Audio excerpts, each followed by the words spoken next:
शारदा जी बहुत ही इज्जतदार और सरल स्वभाव की औरत थीं। गांव में अपने मकान में वह अकेले ही रहती थी।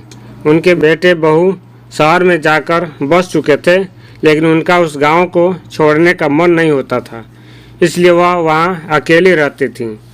पति की मृत्यु के बाद सबने उन्हें बहुत समझाया कि वह बेटे बहू के साथ शहर चलकर रहें, लेकिन उन्होंने किसी की एक न मानी। गांव में इतने साल रहने के बाद एक अजीब सा रिश्ता जो बन गया था उस गांव से। वह रोज़ मंदिर जाती थीं। रोजाना की तरह एक दिन वह मंदिर जाकर आ रही थीं तो संतुलन बिगड़ने की वजह से वह गिर पड़ी। गांव वालों ने उन्हें उठाया, पानी पिलाया और समझाया कि अब इस उम्र में अकेले रहना ठीक नहीं है। शारदा जी के 3 बेटे थे और तीनों ही शहर में बसे हुए थे। उस रात शारदा जी पूरी रात करवटें बदलती रहीं और उन्हें भी अब गांव वालों की बात समझ आ गई थी। उन्होंने परिस्थिति को स्वीकारते हुए यह फैसला लिया कि वह शहर चली जाएंगी और अपने बेटे बहू के साथ रहेंगी। उन्होंने बच्चों को फ़ोन करने का मन बना ही लिया। शारदा जी की बड़ी बहू बहुत आज्ञाकारी थी, मझली बहू मस्त मौला और तीसरी बहू स्वभाव से बहुत कड़वी थी। शारदा जी धार्मिक प्रवृत्ति की थी और कभी भी कोई तीज त्यौहार आता तो पहले से ही तीनों बहुओं को बता देती थी।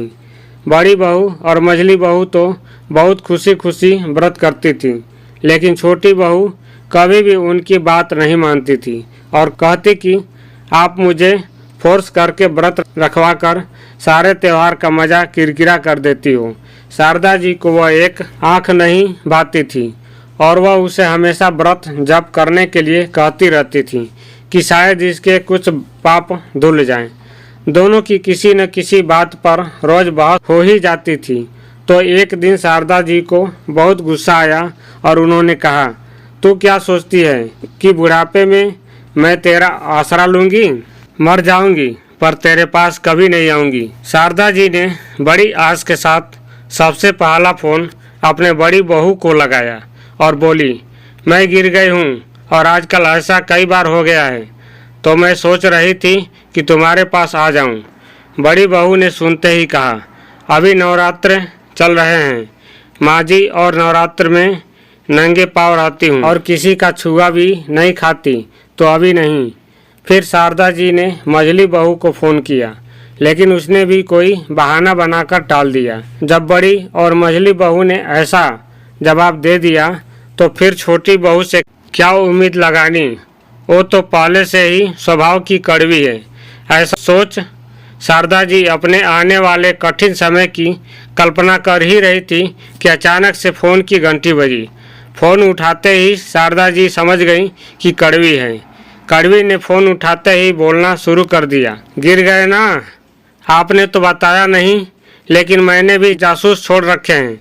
आज आपके पोते को भेज रही हूँ लेने के लिए, आ जाना, ज़्यादा नखरे मत दिखाना।